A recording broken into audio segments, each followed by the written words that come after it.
Hello friends, நேற்று வீடியோவில் நம்ம அர்ஜில்-அஸ்கோலி தியரம் பற்றி பார்த்தோம். இப்போ அதோட ஒரு சின்ன ரீகேப் பார்த்துடலாம். இந்த ரீகேப் பார்க்குறது மூலமாக நம்ம அந்த தியரத்தை ஃபுல் தரவு பண்ணிடலாம். ஸோ நேற்று நம்ம விட்டு போன ஸ்டெப்ஸ் எல்லாத்தையுமே இன்றைக்கி நம்ம கவர் பண்ணியிருக்கோம். ஸோ இந்த வீடியோவையும் பார்த்துட்டிங்கன்னா அர்ஜில்-அஸ்கோலி தியரம் பற்றி நீங்கள் முழுசாக தெரிஞ்சுக்கலாம். ஸோ அர்ஜில்-அஸ்கோலி தியரத்தில் 3 பேர் வராங்க. ஒருத்தர் வந்து ஃபேமிலி, இன்னொருத்தங்க ஃபேமிலி ஸ்கிரிப்டஃப், இன்னொருத்தங்க மெட்ரிக் ஸ்பேசியஸ், 3வது ஆள் ஒமேகான்ற ரீஜியன். இந்த ஒமேகான்ற ரீஜியனில் இருக்கிற பாயிண்ட்ஸ் எல்லாத்தையுமே மெட்ரிக் ஸ்பேஸில் இருக்கிற பாயிண்ட்ஸ்க்கு மாற்றுறோம். அது மாற்றுறதுக்காக நம்ம வேலை செய்ய யூஸ் பண்ணுற ஆள் தான் வந்து ஸ்கிரிப்டஃப்ன்ற ஃபேமிலி. ஸோ இந்த ஃபேமிலிக்குள்ளே இருக்கிற ஒவ்வொருத்தங்களும் கண்டினியூஸ் ஃபங்க்ஷனாக இருந்து ஒமேகான்ற ரீஜியனில் இருக்கிற வேல்யூஸ் எல்லாத்தையும் எடுத்து மெட்ரிக் ஸ்பேஸில் இருக்கிற வேல்யூஸ் மாதிரி மாற்றுவாங்க. எப்போது அவங்க எல்லோரும் நார்மலாக இருந்துட்டு. ஸோ ஸ்கிரிப்டஃப் வந்து நார்மலாக இருந்துட்டு இந்த மாதிரி வேலையை பார்க்கும். ஸோ அப்படி இது பார்க்கணுன்னா 2 கண்டிஷன்ஸ் இருக்குது. ஒன்று வந்து ஸ்கிரிப்டஃப் வந்து ஈக்வி கண்டினியூஸாக இருக்கணும். ஒவ்வொரு காம்பேக்ட் செட் இன் ஒமேகாவில் இருக்கிற ஒவ்வொரு காம்பேக்ட் செட்லையும் ஸ்கிரிப்டஃப் வந்து ஈக்வி கண்டினியூஸாக இருக்கணும். அதாவது ஸ்கிரிப்டஃப் வந்து ஈக்வி கண்டினியூஸாக இருக்கணும்னா ஒவ்வொரு ஃபங்க்ஷன்ஸும் ஸ்கிரிப்டஃப் வந்து நிறைய கலெக்ஷன் ஆஃப் ஃபங்க்ஷன்ஸு. ஸோ அதில் இருக்கிற ஒவ்வொரு ஃபங்க்ஷன்ஸும் ஈக்குவலி கண்டினியூஸாக இருக்கணும். எப்போது எல்லா காம்பேக்ட் செட்லேயும் ஈக்குவலி கண்டினியூஸாக இருக்கணும். அது ஒரு கண்டிஷன். 2வது கண்டிஷன், ஒமேகாலேருந்து நம்ம ஜெட்டுன்ற பாயிண்ட் எடுத்துக்கிறோம். ஜெட்டுன்னு நிறைய பாயிண்ட்ஸ் எடுத்துக்கிறோம். அந்த பாயிண்ட்ஸோடைய வேல்யூஸ் எல்லாமே அந்த பாயிண்ட்ஸை வச்சு நம்ம ஃபங்க்ஷன் வேல்யூ கண்டுபிடிச்சோன்னா அந்த வேல்யூஸ் எல்லாமே வந்து ஒமேகான்ற எஸ்ன்ற மெட்ரிக் ஸ்பேஸ்க்குள்ளே ஒரு காம்பேக்ட் செட்டில் லை ஆகணும். ஸோ இந்த 2 கண்டிஷன்ஸையுமே ஸ்கிரிப்டஃப் சாட்டிஸ்ஃபை பண்ணணும்.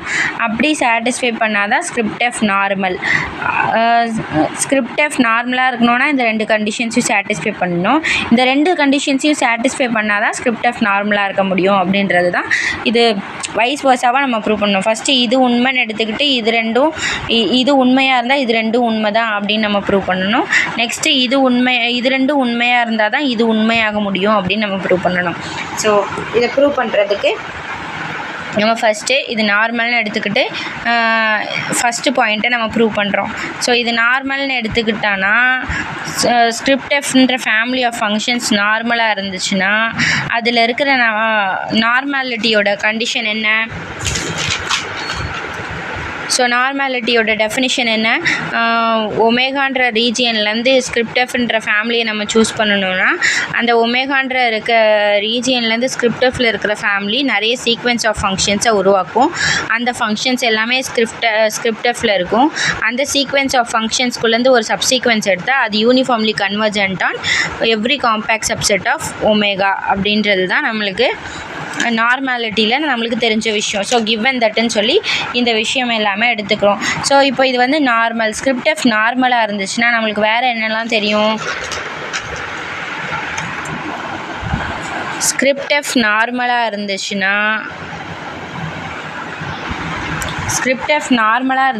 ஸ்கிரிப்டஃபை நம்ம ரிலேட்டிவ்லி காம்பேக்ட்னு சொல்லலாம். ஸோ ஸ்கிரிப்டஃப் ரிலேட்டிவ்லி காம்பேக்டாக இருந்துச்சுன்னா ஸ்கிரிப்டஃப் க்ளோஷர் காம்பேக்டாக இருக்கணும். ஸ்கிரிப்டஃப் க்ளோஷர் காம்பேக்டாக இருந்துச்சுன்னா ஸ்கிரிப்டஃப் க்ளோஷர் கண்டிப்பாக டோட்டலி பவுண்டடாக இருக்கும். ஸோ ஸ்கிரிப்டஃப் க்ளோஷர் டோட்டலி பவுண்டடாக இருந்துச்சுன்னா அதே போல் ஸ்கிரிப்டஃப்பும் டோட்டலி பவுண்டடாக இருக்கும். ஸோ இதை வச்சு ஸ்கிரிப்டஃப் நார்மலாக இருந்துச்சுன்னா ஸ்கிரிப்டஃப் டோட்டலி பவுண்டட்னு நம்ம எடுத்துக்கிறோம். ஸோ எடுத்துக்கிட்டோன்னா இதெல்லாமே நம்ம ப்ரீவியஸ் தியரத்தோட ஸ்டேட்மெண்ட்ஸை வச்சு எடுத்துக்கிட்டோம்.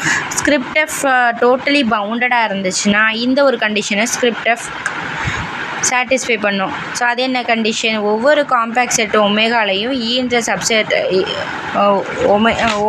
ஒவ்வொரு ஒமேகாலையும் காம்பேக்ட் செட்டு ஈன்னு ஒன்று இருக்கும். அந்த ஈன்ற செட்டுக்குள்ளே எப்சிலான்ன்ற ஒரு வேல்யூ இருக்கும்.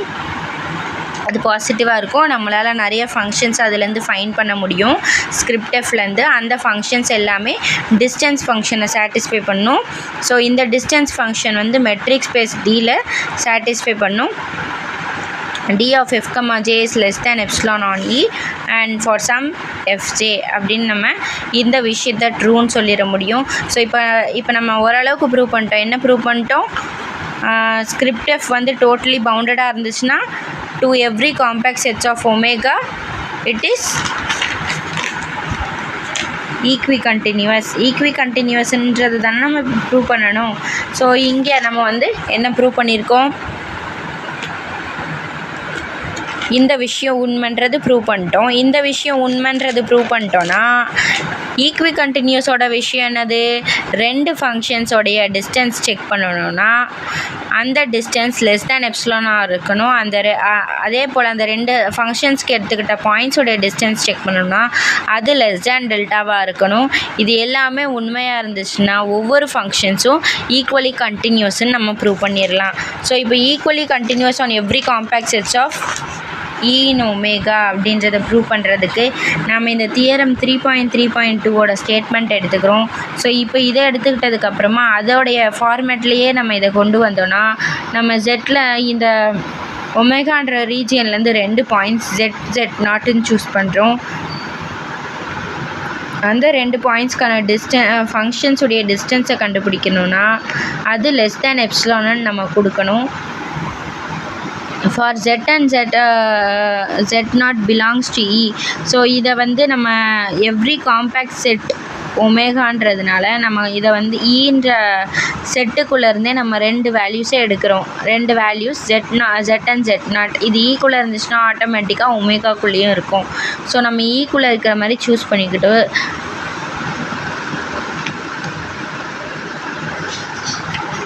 தியரம் 3.3.2ஓட கண்டென்ட்ஸ் எல்லாத்தையுமே மிக்ஸ் பண்ணி இப்போ நம்ம ஈக்வி கண்டினியூட்டியை ப்ரூவ் பண்ணுறோம். ஈக்வி கண்டினியூட்டியை ப்ரூவ் பண்ணுறதுக்கு நம்மளுக்கு ஒரு முக்கியமான தேவை என்னது, ஸ்கிரிப்டஃபோட வேலை நார்மலாக இருக்கும்போது என்னது, ஒமேகாவில் இருக்கிற வேல்யூஸ் எல்லாத்தையுமே மெட்ரிக் ஸ்பேஸில் இருக்கிற வேல்யூஸாக மாற்றுறது. ஸோ அந்த வேலையை மாற்றுறதுக்கு மெட்ரிக் ஸ்பேஸோடைய ஒரு முக்கியமான கண்டிஷன் என்னது, S, D ட்ரையாங்கிள் இன்இக்வாலிட்டி.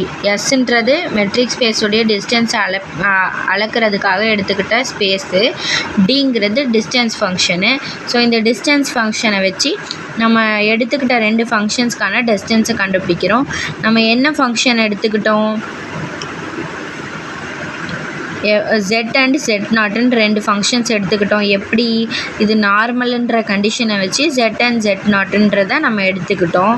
இப்போ நம்மளுக்கு இந்த தியரம் மூலமாக நம்மளுக்கு என்ன கிடச்சிச்சு, FJ of Z0 FJ of Zன்ற 2 விஷயம் கிடச்சிச்சு. இது வந்து ஈன்ற காம்பேக்ட் செட்டுக்குள்ளே இருக்குன்றதுனால நம்மளுக்கு அப்படி கிடச்சிச்சு. ஸோ இப்போது நம்ம ட்ரையாங்கிள் இன்இக்வாலிட்டி தியரம் யூஸ் பண்ணி இந்த 2 டிஸ்டன்ஸையும் ஆட் பண்ணணுன்னா அந்த 2 டிஸ்டன்ஸுமே ட்ரையாங்கிள் இன்இக்வாலிட்டி மூலமாக 3ஆக ஸ்ப்ளிட் ஆகும். எப்படி, D of F of Z of F of Z0 less than or equal to D of F of Z FJ of Z. So இந்த ஈக்குவேஷனை நல்லா பார்த்துக்கோங்க, எனக்கு வாய்க்குள்ளது. ஸோ இதே மாதிரி தான் ட்ரையாங்கிள் இன்இக்வாலிட்டி வச்சு நீங்கள் செப்பரேட் பண்ணணும். ஸோ நம்மளுக்கு ஆல்ரெடி தெரியும் ஒவ்வொரு டிஸ்டன்ஸோடைய வேல்யூ எப்சிலான்னு நம்ம ஃபிக்ஸ் பண்ணியிருக்கோம். So epsilon plus epsilon plus எப்சிலான்னு வரும்போது 3 எப்சிலான்னு வரும். ஸோ அந்த 3 epsilon is equal to less than or equal to epsilon. So less than 3 எப்சிலான்ன்றது வந்து எப்சிலான்னு வச்சு நம்ம distance between F of Z and F of Z0 வந்து லெஸ் தேன் எப்சிலான்னு ப்ரூவ் பண்ணிடுறோம். So as per the condition இது ஈக்வி கண்டினியூஸ்னு ப்ரூவ் பண்ணுறதுக்கு நாம் distance between F of Z and F of Z0 less than எப்சிலான்னு ப்ரூவ் பண்ணுறதுக்கு நாம் யூஸ் பண்ணது 3.3.2 தியரம். ஸோ அதே போல் நெக்ஸ்ட்டு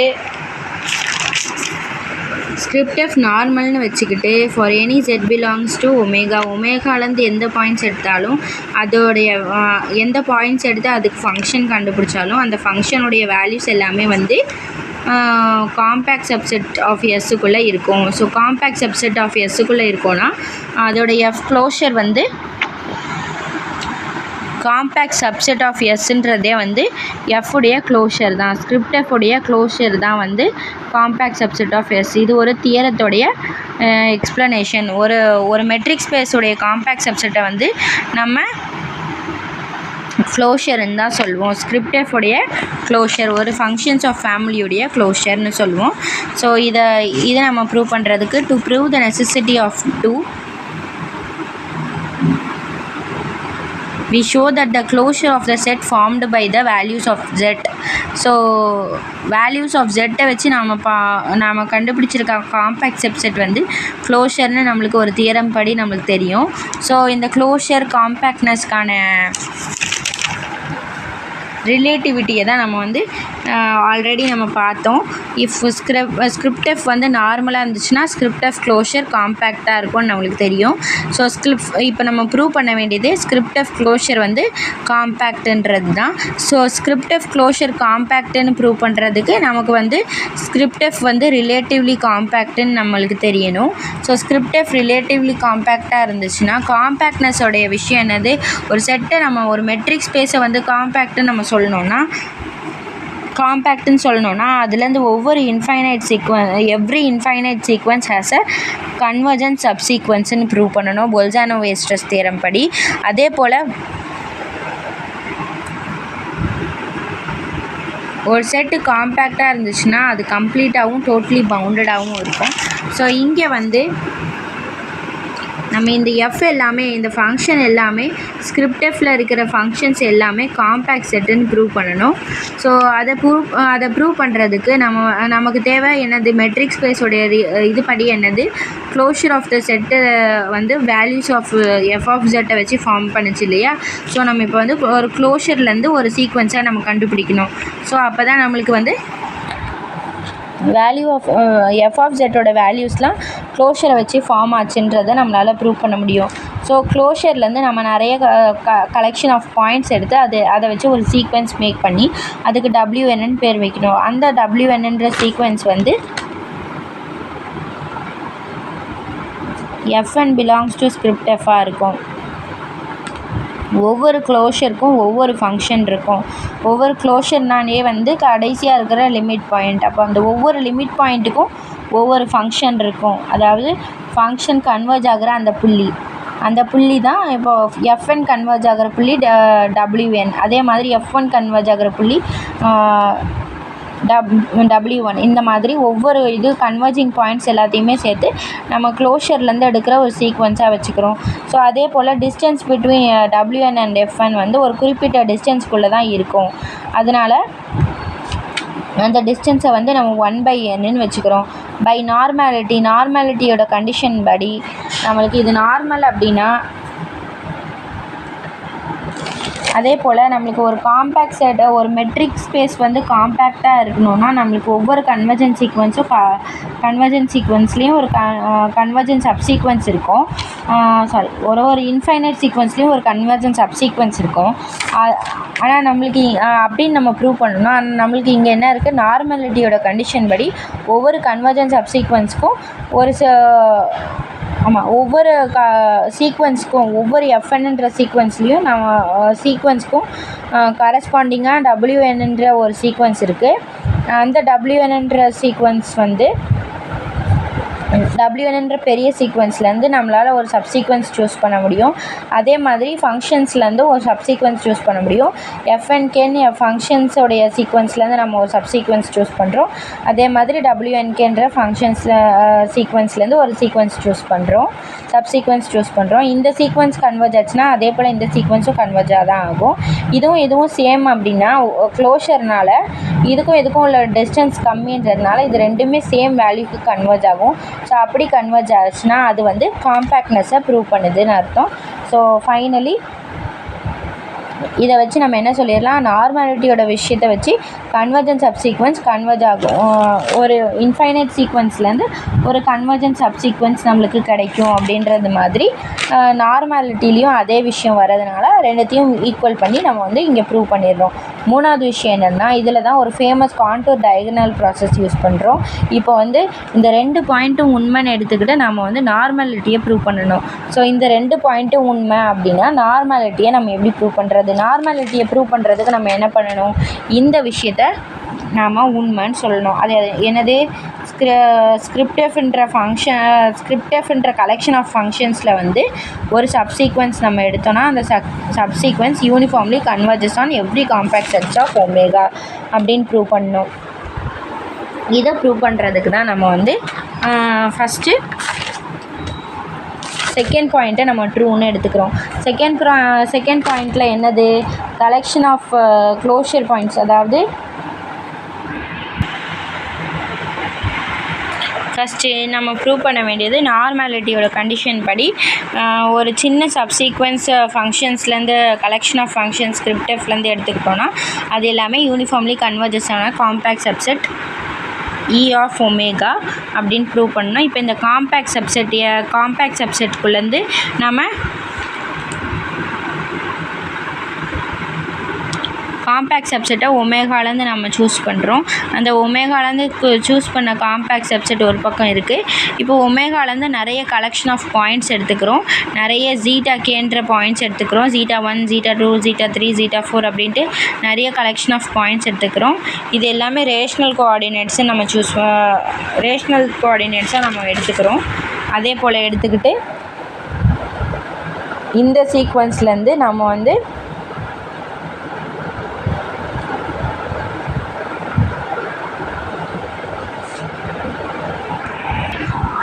அதாவது இந்த எஃப்என்ன்ற சீக்வன்ஸ்லேருந்து நம்ம வந்து ஜீட்டா கே பாயிண்ட்ஸுக்கு கன்வர்ஜ் ஆகிற ஃபங்க்ஷன்ஸ் எல்லாத்தையுமே ஒரு தொகுப்பாக எடுத்துக்கிறோம். அந்த தொகுப்புலேருந்து நம்ம என்ன பண்ணுறோம், ஒரு அரே கண்டுபிடிக்கிறோம். அந்த அரேவை வந்து இப்போ நம்ம ஃபங்க்ஷன்ஸில் வந்து எஃப்என்ன்ற ஃபங்க்ஷனில் n11 அப்படின்ற ஒவ்வொரு வேல்யூஸை வந்து நம்ம எக்ஸ்டெண்ட் பண்ணுறோம். n11, n12, n13 அந்த மாதிரி nkj வரைக்கும் நம்ம பாயிண்ட்ஸ் கொடுக்குறோம். n வந்து அரேயில் நம்ம ஃபிக்ஸ் பண்ணுறோம். ஸோ சப்சீக்வன்ஸ் இல்லையா, எஃப்என்ன்றது ஒரு சீக்வன்ஸ். அந்த எஃப்என்குள்ளேருந்து எஃப்என்கேன்னு ஒரு சப்சீக்வன்ஸ் சூஸ் பண்ணுறோம். அந்த எஃப்என்கேன்ற சப்சீக்வன்ஸ்குள்ளே கேக்கு வந்து நம்ம வந்து ரோஸ் அண்ட் காலம்ஸாக பிரித்து K1 K2ன்னு ரெண்டாக பிரித்து 2 வேல்யூஸ் கொடுக்குறோம். இப்போ அந்த K1 K2வை வந்து நம்ம ஐஜேன்னு நம்ம வச்சுக்கிட்டு nijன்னு நம்ம வச்சு nkjன்னு நம்ம வச்சு வேல்யூஸ் கொடுக்குறோம். K1 K2ன்றதை வந்து nkjன்னு வேல்யூஸ் கொடுக்குறோம். K varies from 1 to n, அதே போல் J varies from 1 to J, K varies from 1 to K and J varies from 1 to J. அதே மாதிரி நம்ம ஒவ்வொரு n1 and n2ஓட வேல்யூஸையும் வச்சு அசெண்டிங் ஆர்டரில் அடுக்கிறோம். ஒரு ஆர்டரில் அடுக்கும் போது n11 வந்து லெஸ் தென் n22. அதே மாதிரி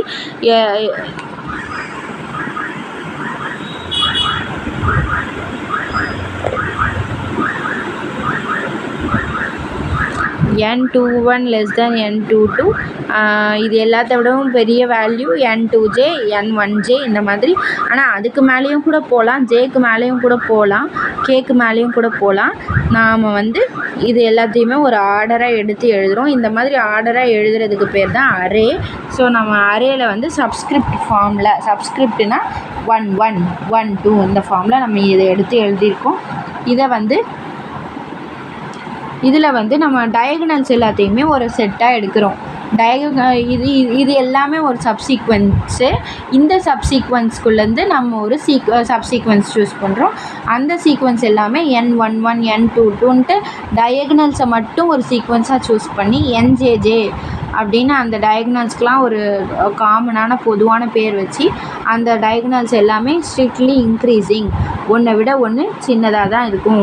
n22 விட n11 சின்னது அந்த மாதிரி சொல்லி அப்படி ஒரு அரே நம்மளுக்கு கிடைக்கிது. அந்த அரே ஆஃப் சீக்வன்ஸை வந்து fnjjன்னு நம்ம பேர் வைக்கிறோம்.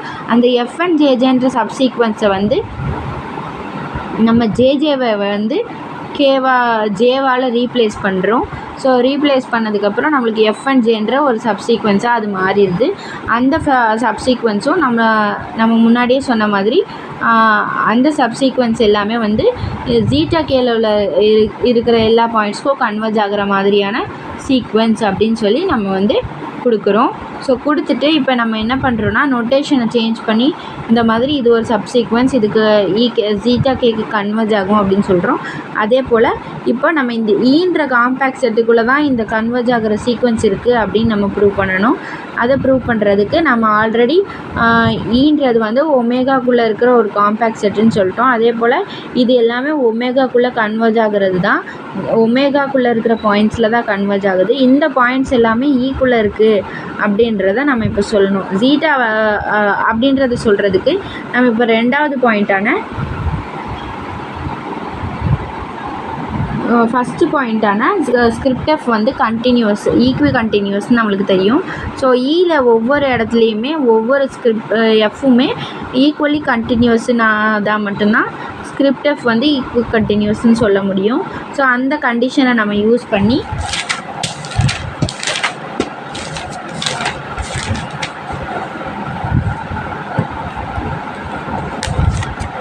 இந்த கண்டிஷனை நாம் யூஸ் பண்ணி distance between F of Z and F of Z நாட்டை விட லெஸ் தேன் எப்சிலான்னு நம்ம ப்ரூவ் பண்ணணும். அதே மாதிரி பாயிண்ட்ஸோட டிஸ்டன்ஸும் லெஸ் தேன் டெல்டான்னு நம்ம ப்ரூவ் பண்ணணும். இந்த பாயிண்ட்ஸை வந்து ஈன்ற காம்பேக்ட் செட்டுக்குள்ளேருந்து எடுக்கணும். எப்சிலான் டெல்டா இது எல்லாமே பாசிட்டிவில் இருக்கிற மாதிரி நம்ம வந்து ஈக்வி கண்டினியூட்டியை ப்ரூவ் பண்ணணும். ஈக்வி கண்டினியூட்டி தான் ஆல்ரெடி இருக்குதுன்னு சொல்லிட்டாங்கல்ல. இப்போ நம்ம ப்ரூவ் பண்ண வேண்டியது என்னது, இது வந்து நார்மல்னு ப்ரூவ் பண்ணணும். ஸோ நார்மாலிட்டிக்கும் ஈக்வி கண்டினியூட்டிக்கும் என்ன வித்தியாசம், எஃப்என் கன்வர்ஜஸ் யூனிஃபார்ம்லி ஆன் இ அப்படின்னு நம்ம ப்ரூவ் பண்ணிட்டோன்னா, நான் ஈக்வி கண்டினியூட்டி வச்சு இப்படி நம்ம ப்ரூவ் பண்ணுறது நம்மளுக்கு ரொம்ப ஈஸி. அதை ப்ரூவ் பண்ணுறதுக்கு தான் நம்ம இப்போ என்ன பண்ணுறோம், given epsilon greater than 0. So ஈக்வி கண்டினியூஸ்ன்றதுனால நம்ம எப்சிலான் டெல்டா இதெல்லாமே எடுத்துக்கிறோம். அதே போல் ஈலேருந்து 2 பாயிண்ட்ஸும் எடுத்துக்கிறோம். அந்த 2 பாயிண்ட்ஸும் லெஸ் தேன் டெல்டான்னு சொல்லிடுறோம். அதுக்கப்புறமா எஃப் ஆஃப் ஜெட்டுக்கும் எஃப் ஆஃப் ஜெட் டேஷ்க்கும் உள்ள டிஸ்டன்ஸை வந்து எப்சிலான் பை 3ன்னு நம்ம வச்சுக்கிறோம். இப்போ ஈன்றது காம்பேக்டாக இருக்கிறதுனால நம்மளால் வந்து டெல்டா பை 2 நெய்பர்ஹுட்டுக்குள்ளே எல்லா ஃபங்க்ஷன்ஸையும் கொண்டு வர முடியும்.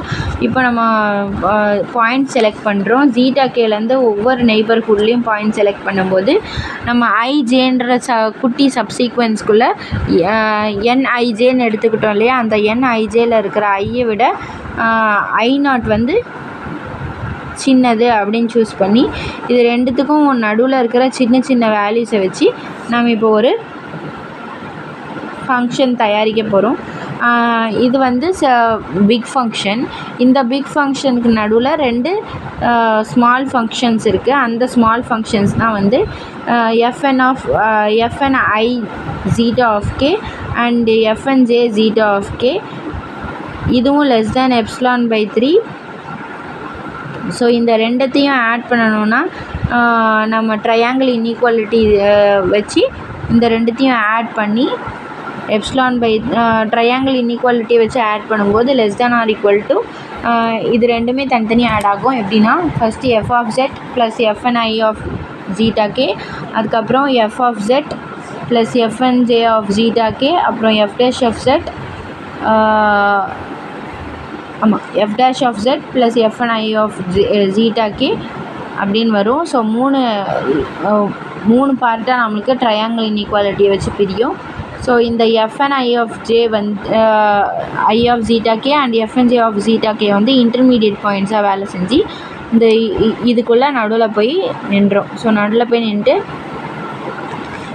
3 ஸ்ப்ளிட் ஆகிட்டு epsilon by 3 epsilon by 3 epsilon by 3யோட சம் ஃபார்மில் இருக்கும். ஸோ 3 எப்சிலான் பை 3யும் ஆட் பண்ணால் நம்மளுக்கு கடைசியில் கிடைக்கிறது எப்சிலான் பை 3, வெறும் எப்சிலான்.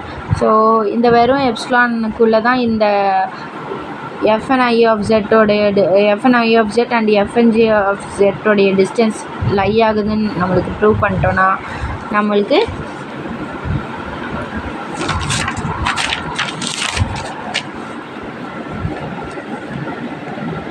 எஃப் ஆஃப் ஜெட் ஒரு காம்பேக்ட் சப்செட்டுக்குள்ளே தான் இருக்குன்றது நம்மளுக்கு ப்ரூவ் ஆயிரும்.